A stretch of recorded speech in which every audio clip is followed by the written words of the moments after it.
For those of you that are viewing via YouTube or Facebook, we'd like to welcome you. We are honored that you take the time to sit down and worship with us today.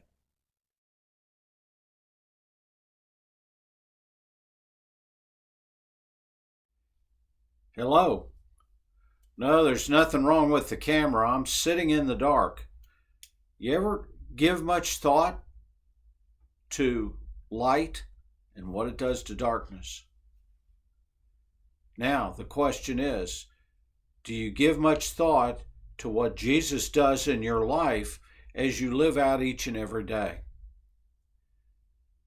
Today, we're going to look at a magnificent statement, one of Jesus' I am statements, found in John chapter 8 and verse 12, where he said, I am the light of the world. So get ready, get your Bibles, as we look at John 8:12 and how walking and following in the light of Jesus affects us each and every day.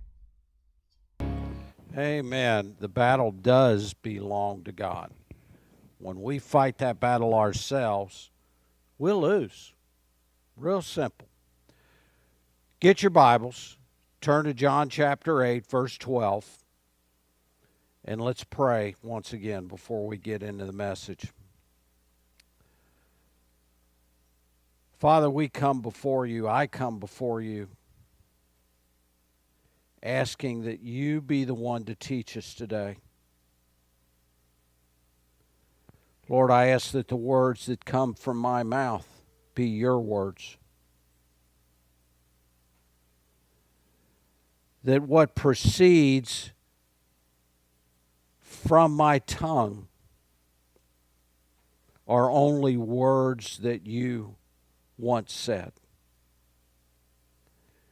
Now, Lord, I ask that you stir our hearts, clear our minds,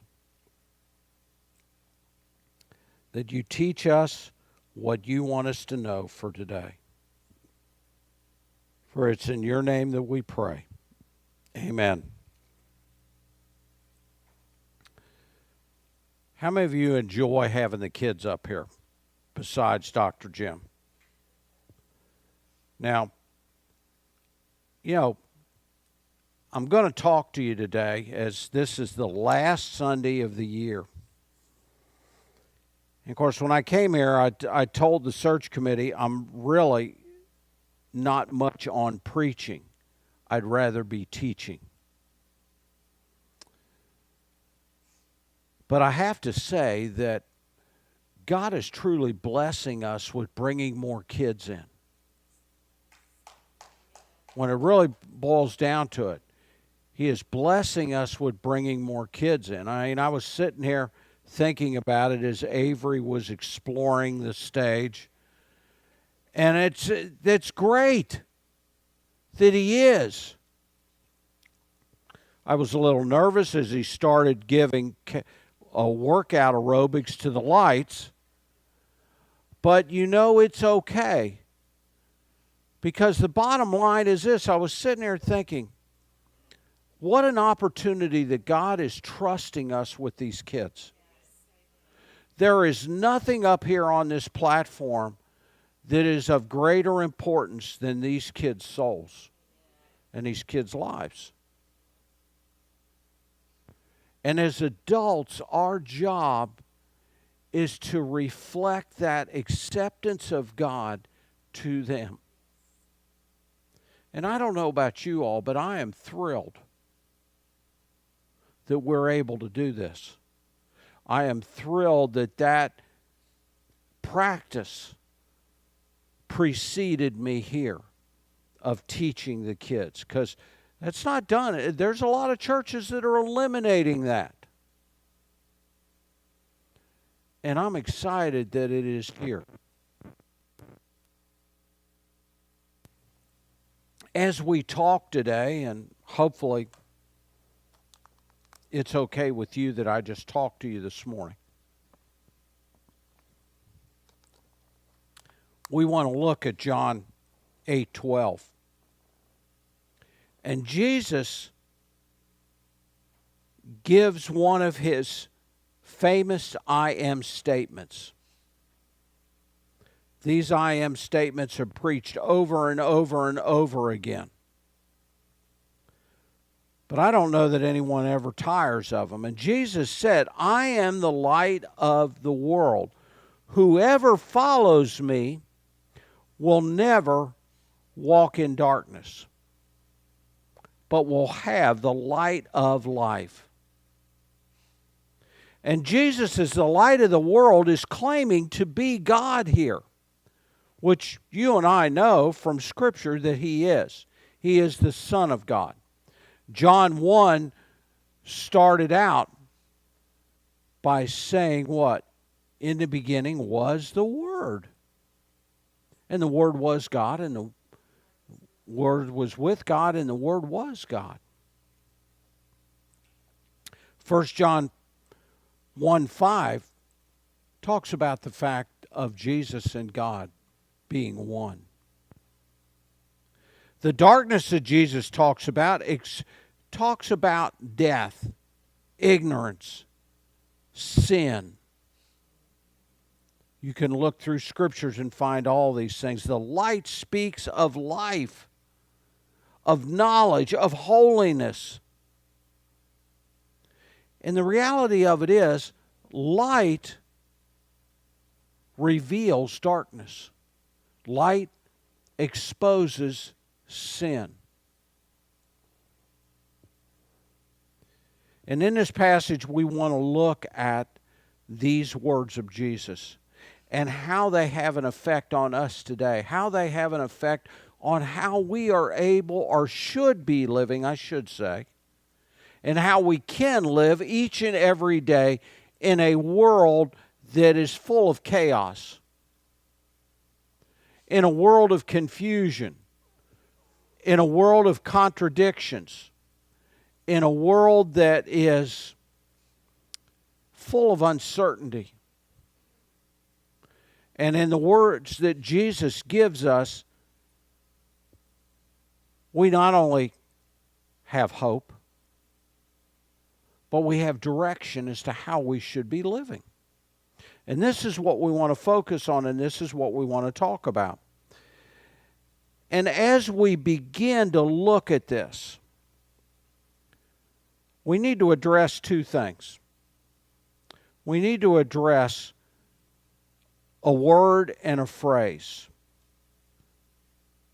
We need to understand that Jesus basically claims, I am the light of the world, and he gives us a promise that all who follow me will not walk in darkness. So as a result of that, and as a result of what Jesus is referring to here, we need to look at and define two things. First, we need to define the word follow. Because we all have different understandings or different views of follow. If I was to ask you, are you a follower of Jesus? And most everybody sitting in this room, in this building today, would most likely answer yes. But you would be answering yes by different definitions, perhaps, of what a follower of Jesus is. If someone asks me, are you following Jesus? Are you a disciple of Jesus? And I would respond by saying, yes, I am a passionate follower of Christ. Jim, don't laugh at me and my poor Greek enunciation. But the word follow here in the Greek is ekolathesa. Now, Suzanne, I'm sure, will go home and sing that word for the next week. It's how I used to learn Greek, is I would sing the word or say it over and over and over again. Ekolathesa. Ekolathesa. But that word can be confusing when you translate it into English. This was the word that Jesus used here. Because translating it into English, it has 5 different meanings or 5 different illustrations. Now, all of them are applicable, which I thought was pretty cool.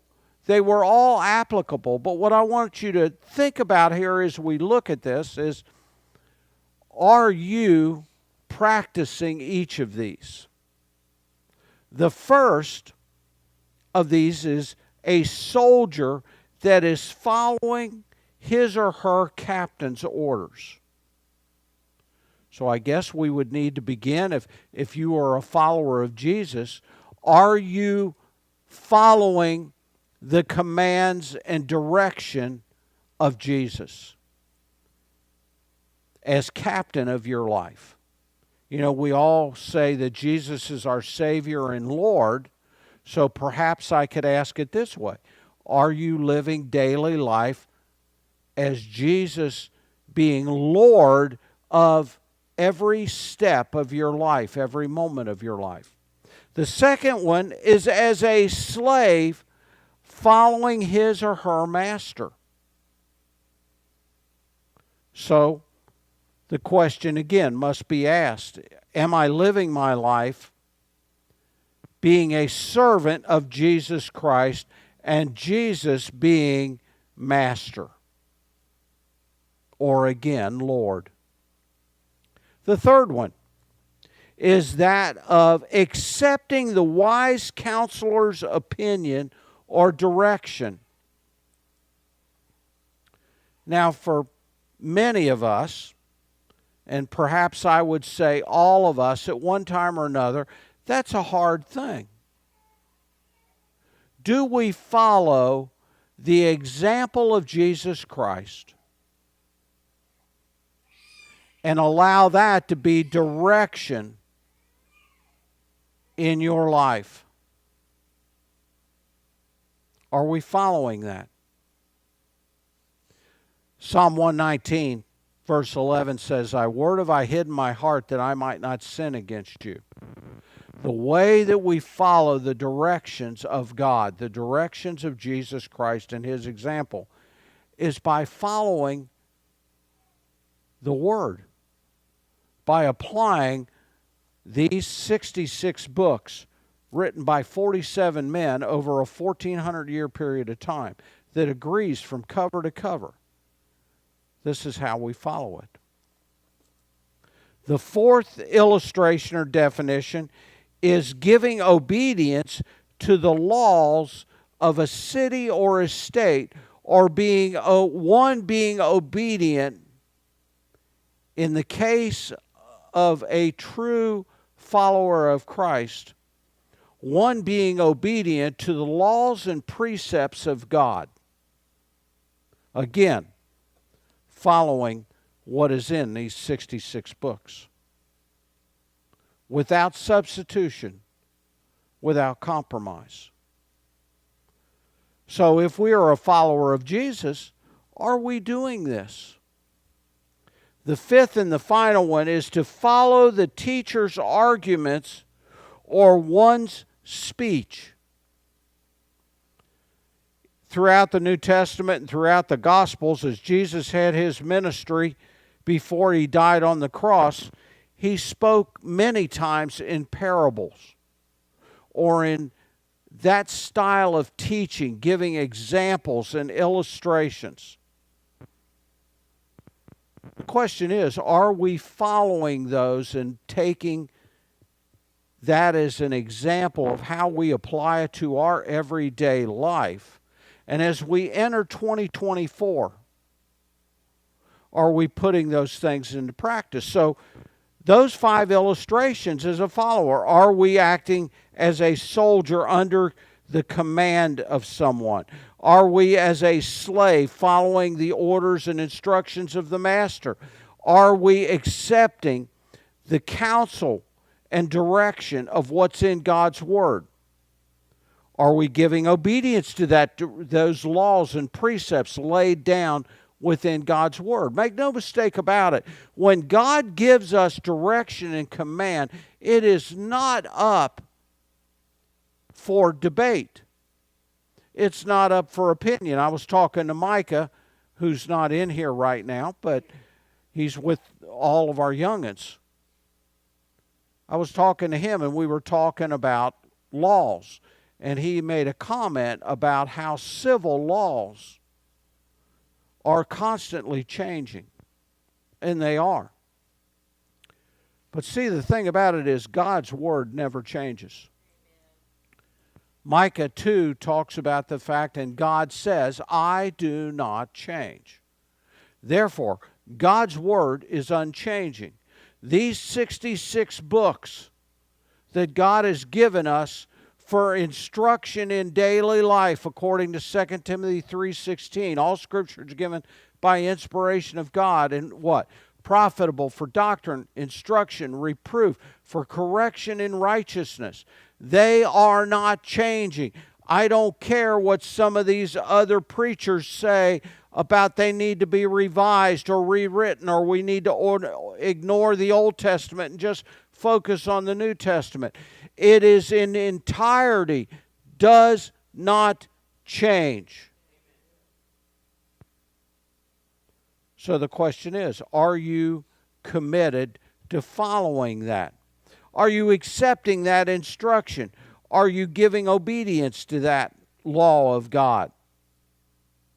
Are you following the statutes or the precepts within God's Word, which would be, we would call that the teaching within God's Word?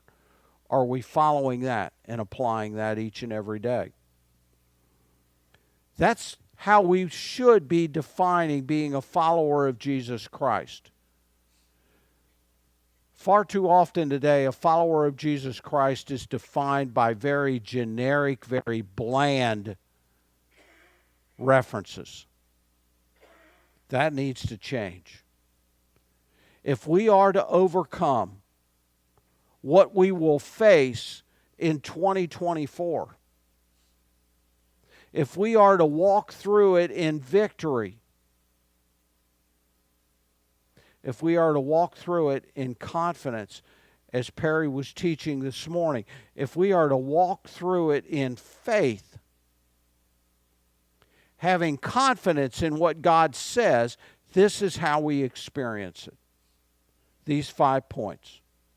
Now, I'm not big into numbers, but I found it interesting, and I had to chuckle to myself when I was checking this reference, Dr. Jim, and checking the Greek and the illustration on this.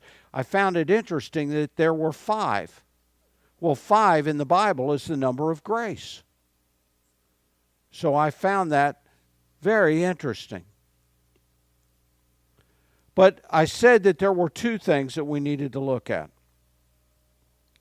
The second is more of a phrase, and that is to walk in darkness.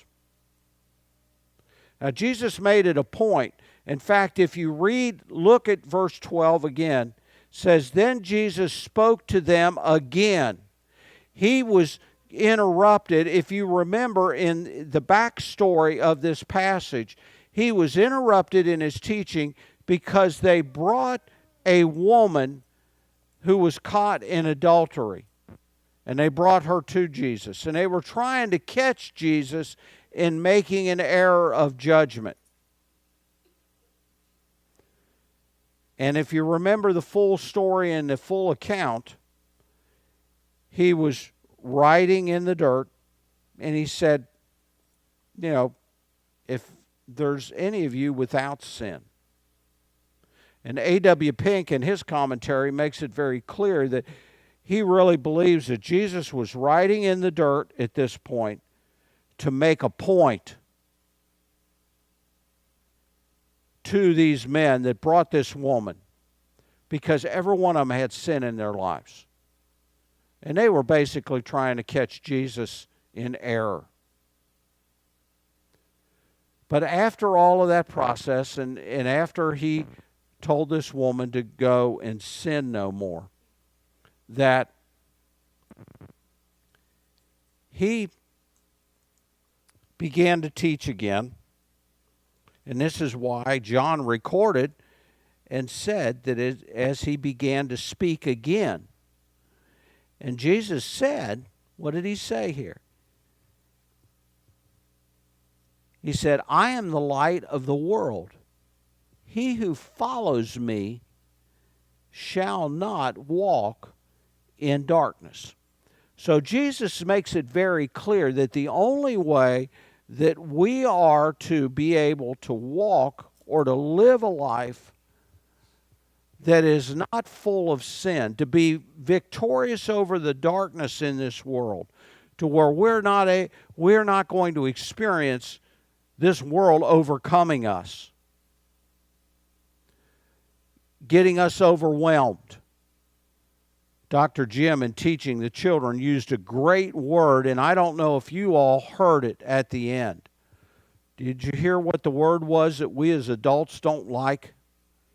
Patience.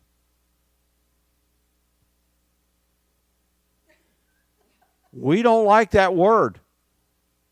And we most certainly do not like to practice that word, especially when it comes to children. Right? We do not allow children to be children. We are very impatient with them, and we expect them to do what? Behave, act like an adult.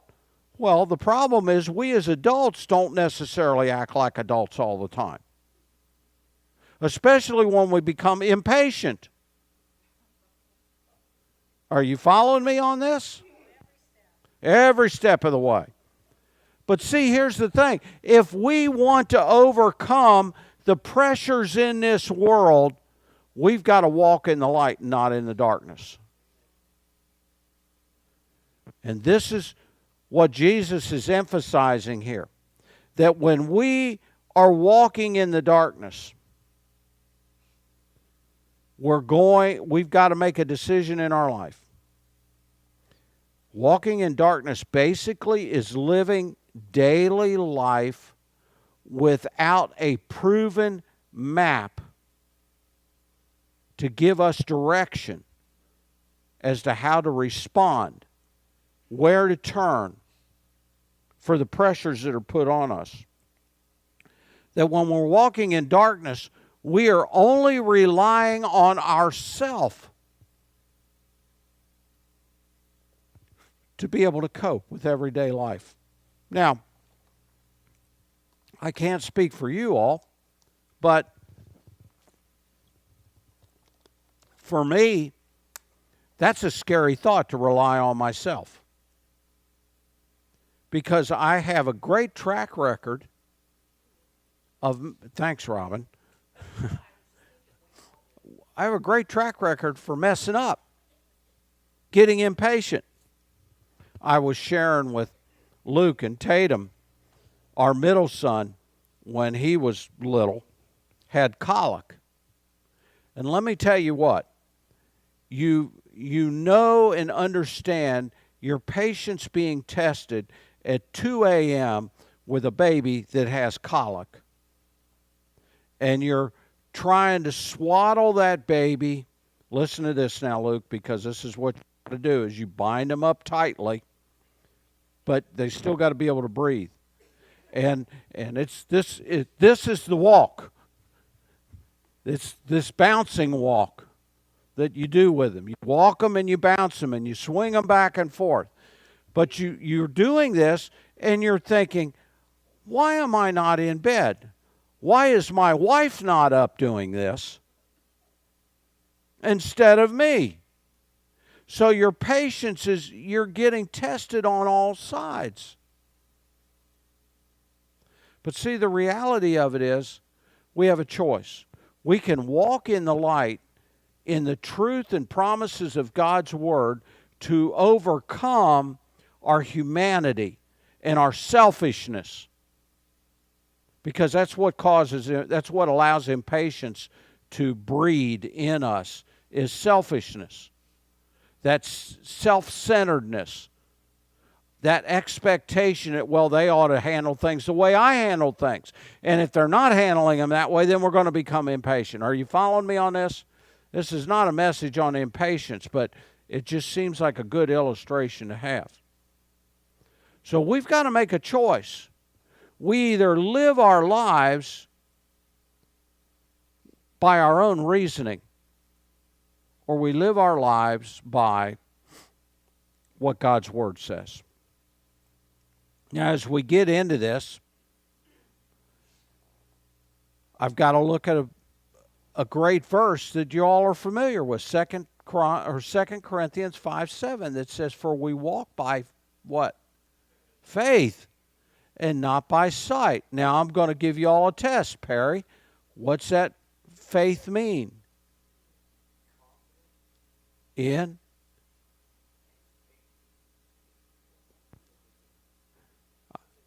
Confidence in God.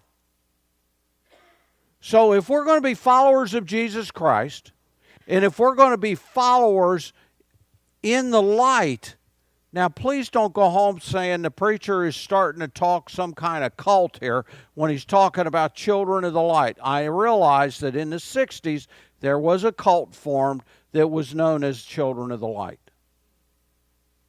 It's not what I'm talking about, Luke. It's before your time. But what I want you to understand is, if we are really going to live a life confident in the Word of God, confident in being able to deal with everyday life, being able to practice our life in this church family as a Romans 12 church, we've got to recognize that we need to be followers of Jesus Christ based on those 5 illustrations that I gave you.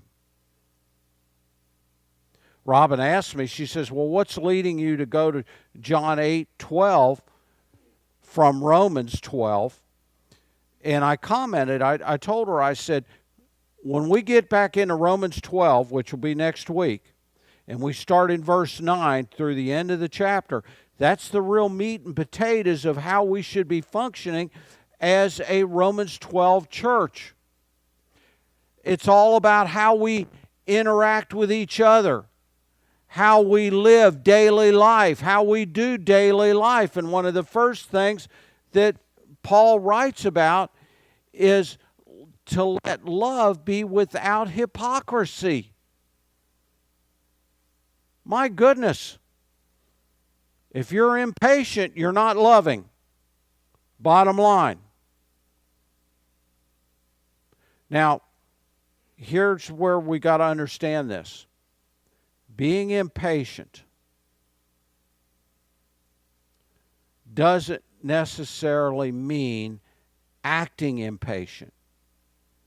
Being impatient means you are feeling it rumble inside you. That there is a rumbling in your stomach. And I'm not talking about the burrito that you ate last night. I'm talking about there is this rumbling that you feel inside you that is almost causing you to erupt in actions and behaviors that are not honoring to God. See, we need to learn to understand to stop it before it starts. We need to learn to head it off. And I'm being real honest with you about this. I'm not going to hold back on it. We need to understand that we need to learn this way because God's going to bring more kids into the church. In the 4 months that I have been here, God has brought 2 new families in the church with a passel of kids. And I'm thrilled to death.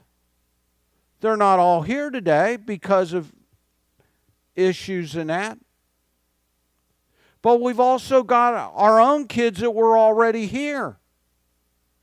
The children, as I said last week, are outnumbering the adults, which is a great thing. But let me tell you something. If Satan is going to try to disrupt and distract and detour what God is doing in this church and going to do in this church, if we do not understand how we are to be following Jesus and dealing with the stuff within us before it comes out of us, then Satan's going to win. Satan's going to win. I don't know of a mom or dad that is going to want their kids here in this church if they're going to have to feel embarrassed by how their kids are behaving. I don't know of a new couple or a new family that's going to come into this church and going to want to be here because they've got to feel embarrassed because of their financial state or because of the clothes that they wear or because of the tattoos on their arms or the piercings on their face. Are you following me on this? We want God to move in this community. And I don't see anywhere in this book that says God will only move in this community with people of a certain status or a certain dress or a certain appearance. In fact, in the book of James, Perry, James addresses this. It's called favoritism. And James says, well, you're going to have a poor person and a rich person come into the church. And the rich person, you greet and you shake their hand and you let them come right up front and sit in the temple.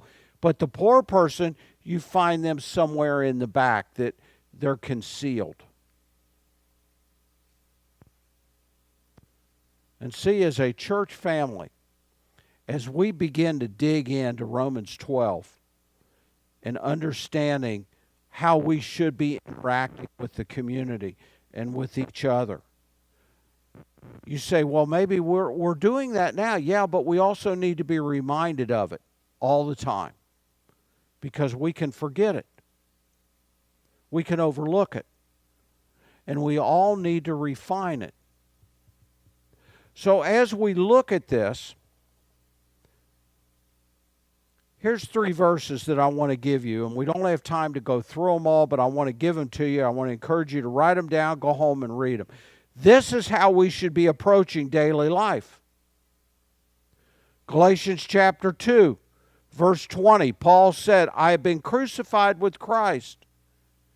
It is no longer I who lives, but Christ who lives in me. And I'm going to stop there with that verse and ask a question. Are we allowing Christ to live within us first? You know, Ephesians 2:10 says we are the workmanship of God. So that means we need to be allowing Christ to live in us.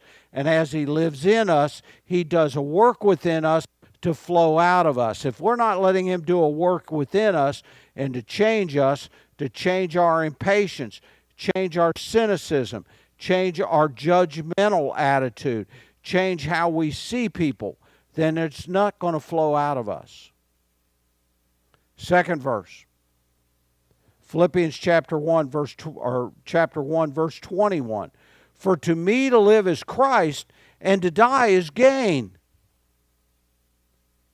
We've got to make up our minds that as we live each and every day through 2024, as a part of First Baptist Church, we need to recognize that we need to be living that life with Christ flowing out of us. You know, I don't know how many of you have read the history of this church, going back to when it was started before the Civil War. Interesting. A lot of opposition to this church being formed. But here's the thing. If God did not have a plan for this church would not have lasted. If God had not formed a foundation in this church for all these years, we wouldn't be here today. We wouldn't be here today. But it is the responsibility of the church family to be obedient to God, to continue to follow that legacy. Otherwise, we've got an example of what happens. Let's go all the way back to what happened to Israel. Israel was slaves in Egypt for over 400 years. God delivered them because they prayed and asked for deliverance. God delivered them. He sent Moses into Egypt, and you know that story. Within 11 days of them being released and going to the promised land, what happened? They chose to do it their own way. Listen to me on this. They chose to do it their own way. They started looking back and saying, we've been better off where we were. And what happened? Warren Wiersbe says it best, I believe. They started on a 40-year funeral procession. 40 years they wandered in the wilderness until an entire generation died off. You don't think that God will allow this church to die off?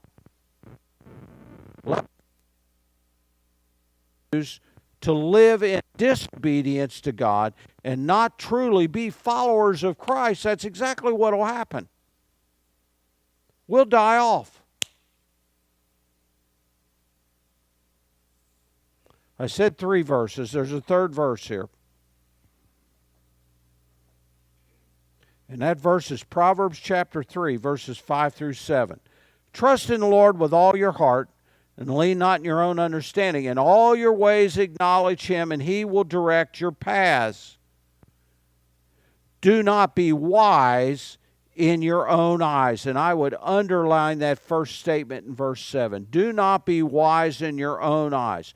Fear the Lord and depart from evil. In other words, where that word fear, you could write in the margin the word reverence the Lord and depart from evil. We've got to make up our minds that we've got to stop doing things our way. In fact, Isaiah even referenced this. Isaiah chapter 53 verse 6 says, all we like sheep have gone astray. We have turned everyone to his own way. We look at the Bible. We read verses in the Bible like, trust in the Lord with all your heart and lean not in your own understanding. But then what do? We read another passage that doesn't necessarily fit in with our lifestyle, and we start negotiating with God and saying, well, God, you know, I'm not sure that you really mean it the way I'm reading it. I just can't believe that you mean it this way for now. Yeah, sure, you probably meant it that way when it was written 2,000 years ago. But I'm not sure you mean it that way now. But you see, we forget what Malachi said, what God said to Malachi. I do not change. Jesus made it very clear about altering God's word when he said not one jot or one tittle. Now, a jot and a tittle in the Hebrew literally is grammatic marks. They're so insignificant, but they are grammatic marks. We're not to change anything in God's word. When we begin to compromise, when we begin to negotiate, when we begin to alter or reinterpret God's word. And I say reinterpret because you may think, well, aren't we allowed to interpret God's word? Isn't there interpretation to God's word? Yes, there's God's interpretation. The Bible is the only book ever written by man or any other being, if you want to put it that way, that explains itself. The Bible will explain itself. All you've got to do is open the pages and read the Word. It will explain from Genesis to Revelation. I'm running out of time. Let me three 4 thoughts or 4 reasons why we tend to cancel out this light, or where Jesus, if you remember in Matthew 5, Jesus referred to that we are a light on a hill. Let me give you 4 reasons why quickly that we tend to cancel that light out as a church family. Okay? Write them down. The first one is this: willful sin. We allow willful sin to exist in our lives. Now, we do have a choice. Romans chapter 6, verses 11 through 14. We have a choice whether we allow sin to exist in our life or not. Likewise, you also accept indeed to sin, but alive to God in Christ Jesus our Lord. Therefore, do not let sin reign in your mortal bodies, that you should obey it in its lust. And I'm going to stop there. Real simple. We have a choice whether to allow sin to exist in our lives. Now, here's the bottom line about that. As a church, we should not allow, sin should not be okay in any way, shape, or form. It shouldn't be okay. We should not tolerate sin just to get somebody in church. Ephesians says to speak the truth and speak it in love. Believe me, if we're committed to being obedient to God, God will give us the appropriate time to speak the truth to individuals that are living in sin. We don't make it okay. So that's the first one. Number 2, compromise. We have talked a lot about compromise, about altering the Word of God, about negotiating what God's Word really means. Proverbs chapter 4, verses 13 through 15 says this: take firm hold of instruction. Do not let it go. Keep her, for she is your life. Do not enter the path of the wicked, and do not walk in the way of evil. Avoid it. Do not travel on it. Turn away from it and pass it by. There's no room for compromise. If we are truly following Jesus Christ and following His example, there is no room for compromise. How did you all get here today? We walked? Car? Okay. Well, now let's ask a question.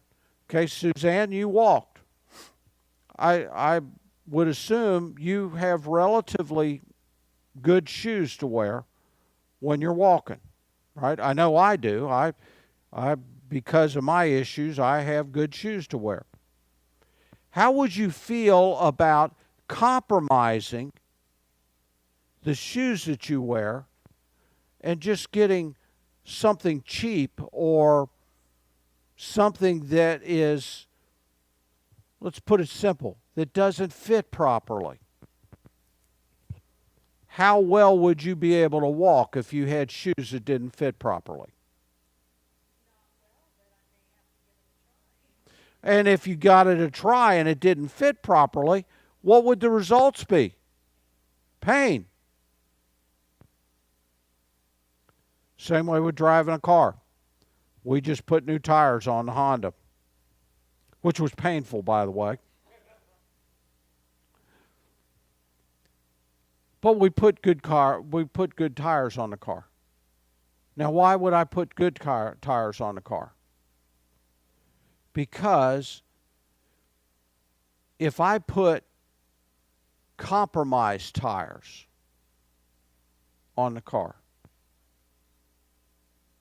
then I run the risk of having a blowout, or worse, having a blowout and being in an accident. When we compromise God's word, but yet continue to say we are walking in Christ, our life can be painful. And we most certainly will not experience the truth of God and the blessings of God and how we're going through everyday life. Now, I know some of you are watching your clock. Bear with me here. Number 3, laziness. Believe it or not, laziness will snuff out. It will cover that light that shines in your life. Now, this laziness comes in the form of, let's say you're in Walmart and the Lord, you're standing in the checkout line and the Lord impresses you because a gal's trying to pay for a gallon of milk and she can't get her, she doesn't have the right amount of money to pay for it, and God taps you on the shoulder and says you need to pay for her gallon of milk. The laziness comes in saying, you know, I don't want to do that today. I just don't feel like it. You ever had God tap you on the shoulder and say, you need to share Christ with this person today. You need to speak a word of encouragement into this person's life. And you just say, well, God, not today. I'm in a hurry. If I strike up a conversation with them, then I'm going to be late for my next appointment, or I'm going to be late getting home. And it's just not a good time, God. That's the kind of laziness that I'm talking about. When we find it inconvenient for us to share God's hope with other people. 1 Peter chapter 3, verse 15 says this, but sanctify the Lord God in your hearts, and always be ready to give a defense to everyone who asks you a reason for the hope that is in you.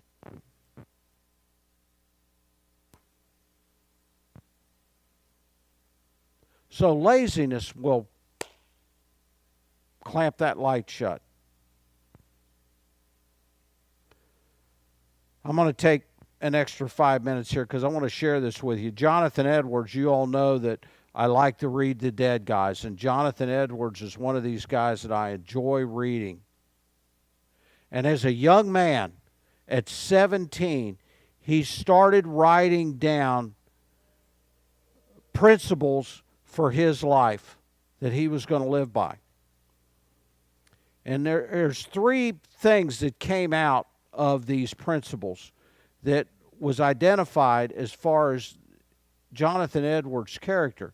Said the first thing was he recognized he was unable to do anything without God's help. He couldn't do anything without God's help. Secondly, he desired to be sensitive to any sin that would creep into his life. And the third one was that he was committed to continue to press into Jesus Christ each and every day. And he did do that. It's been said that as Edwards grew and ministered and pastored, that he spent as much as 10 hours a day in prayer and in study because of that commitment and desire. I'd love to read for you Joshua chapter 1, verses 6 through 9, but we just don't have the time tonight to do it. But God tells Joshua to be strong and courageous. And quite honestly, it's hard work to follow Christ. It's hard work to be obedient to Christ each and every day. Read Joshua chapter 1, verses 6 through 9. And God tells Joshua how to accomplish that feat. And it's just as true for us today. How we can be strong and courageous. And how we can overcome the fears and anxieties that might slip into our everyday life. Now, I said there were 4. The fourth one is this. We need to live a life not absent of fear, but pressing through the fears that we might have in our life. Fear of rejection, fear of reprisal, fear of pulling back. You know that fear in our life will cause us to cover up and muffle that light of Christ. We can lose enthusiasm. Book of Revelations talks about the church that lost its first love. And this is one of the reasons that you lose your first love, is because of fear of reprisal, fear of pushback, fear of rejection, fear of what somebody might say to you. And we need to deal with that. Romans chapter 1, verse 16, for I am not ashamed of the gospel of Christ. Psalm 40, verse 9 says, I have proclaimed the good news of righteousness in the great assemblies. Indeed, I do not restrain my lips. Do you find yourself restraining your lips? There's times I do. There's times I convince myself, and I'm embarrassed to say it, I convince myself when God's tapping me on the shoulder and saying, speak up, say something. And I'll tell myself, no, they're just not ready. They're not in the right frame of mind for it. Or 2 Timothy 1:8, therefore do not be ashamed of the testimony of our Lord. And I'm going to stop on that phrase. Do not be ashamed of the testimony of our Lord. Do you know when we keep our silence, when we quiet our hearts and not allow that light to shine out of us, you understand that what we're doing is we are muffling the testimony of the Lord. By our actions, we're basically saying, I'm ashamed of the testimony of God. Because what is that testimony? That Jesus died for all of us. For God so loved the world that he gave his only begotten Son, that whoever believed in him would not perish, but have everlasting life. The testimony is how Jesus died on a cross for us. Now, I've gone 3 minutes over. I tried, folks. I really did. That I'm going to go a lot longer and 3 minutes over. Trust and obey. There's no other way to be happy in Jesus. And may I add to that, there is no other way to let his light shine out of us but to trust and obey. As we close in prayer, I'll give you an opportunity. If you've got stuff on your heart, if you're dealing with things, if you have just want prayer, come up and see Robin and I afterwards. A couple of issues that a family is going through in the church today. Just be praying for that family. You need to know all the details or who the family is. But just pray for them. They're the kind of issues that nobody wants to go through. So just be praying for them as we dismiss. Father God, we thank you that we can have your light in us. The light of the world. It's incredible to think about that we can have the light of the world in us and shine out of us. Father, give us the courage to allow that to happen. Forgive us when we don't. Now, Lord, as we go through this next week, as we enter a brand new year tomorrow, may it be a year that we walk in you without compromise. For it's in your name we pray. Amen. God bless you all. Have a wonderful week and start off the new year with the Lord. You're dismissed. We hope that the Lord spoke to you today through the message. And if he did, and you made a decision, or you simply need prayer for something that you're dealing with in your life, please contact us. Let us know how we can help. Let us know how we can be praying for you. And most certainly contact us if you need any assistance.